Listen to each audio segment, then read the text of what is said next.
You got that, Chris? Thank you. Excellent. Right, moving to Auckland-wide rules and overlays. Right, this is topic 019. Natural features, landscapes and character.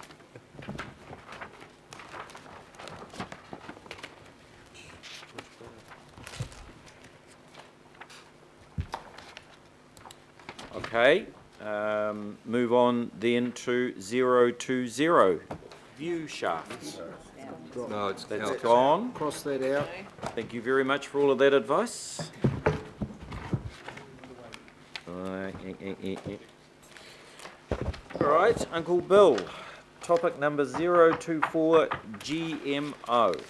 Thank you, Mr. Mayor. I'd just like some clarification around the terminology and definitions that the GMO organisms that are currently being used by medical research, particularly in the treatment of liver cancer, and the fact that this science is moving so quickly that we are going to be able to keep pace with the science with any potential enablement of scientific discovery. Yes. In terms of the genetically modified organism provisions in the unitary plan as recommended by the panel, they have adopted the council's case at the hearings largely. And at the hearings, the provisions are very much about the outdoor use of GMOs, and it expressly provides in the provisions that any laboratory research or medical use of GMOs is a permitted activity. So yes, we would. We consider that the provisions do allow for medical use of GMOs within hospital or laboratory environments. That's comforting to hear. And going forward, Ms. Pruitt, will we be able to potentially modify our stance if GMOs become more acceptable in the wider environment and economy for use? So I think as has been mentioned earlier today and at this meeting, is planning is something that has to move with the times, and that is why the Resource Management Act provides for plan changes. So if the science proves that there are changes in the way that we need to manage GMOs, then yes, a plan change could be notified to the unitary plan in the future. Thank you. Thank you, Councillor Bill. Move on to topic 027, artworks, signs and temporary activities.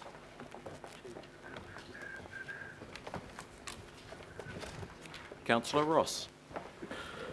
Just some clarification on signage, whether it's bylaws or the plan on public reserve and parks, where clubs are crying out for an ability to actually advertise themselves better.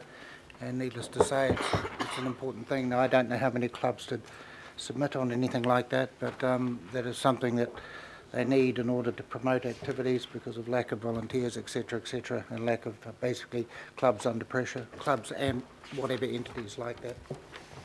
So in terms of general signage, it's dealt with through the bylaw, not through the unitary plan. The unitary plan provisions are very specific to signs on certain buildings. Got it. Thank you.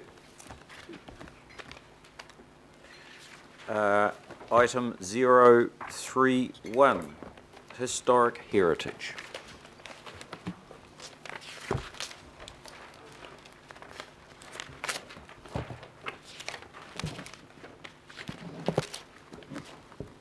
Councillor Just Chris. for clarification, there is another part on historic Yes, there heritage is. as well, Yeah. and there we will be asking questions. I'm sure. All right. Item, Councillor Just Cathy. delighted that the Auckland Women's Suffrage Memorial is now duly classified by the unitary plan within this section. Correct? Yes. All right, that was good. And item 040, lighting, noise and vibration. That's good.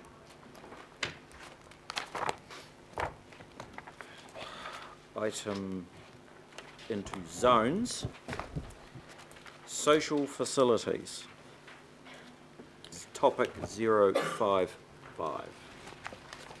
Councillor Penny. Yeah, thanks, Mr Mayor. So on page 4 of the report, it's just a clarification. I can't remember the discussion behind this.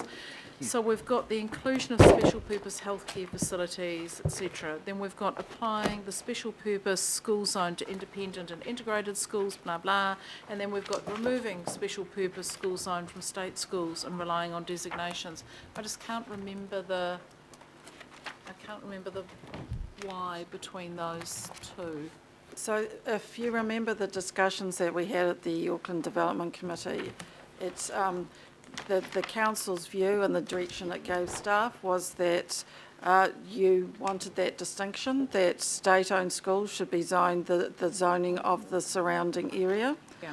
and that private schools would have their own special school zoning, and that really was reflected back to you from submissions that have been received from state schools and from private schools.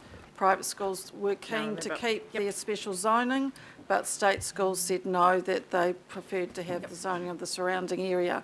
And it was a different approach that was, different legacy councils had a different approach to them, and the council said that's the way we want it to be. So the panels adopted the council's case at the hearings. Okay, thanks, Penny.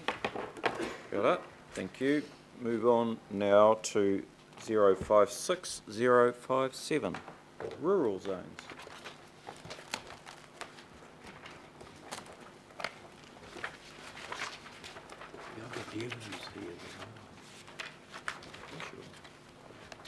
Uh, 064 subdivision urban.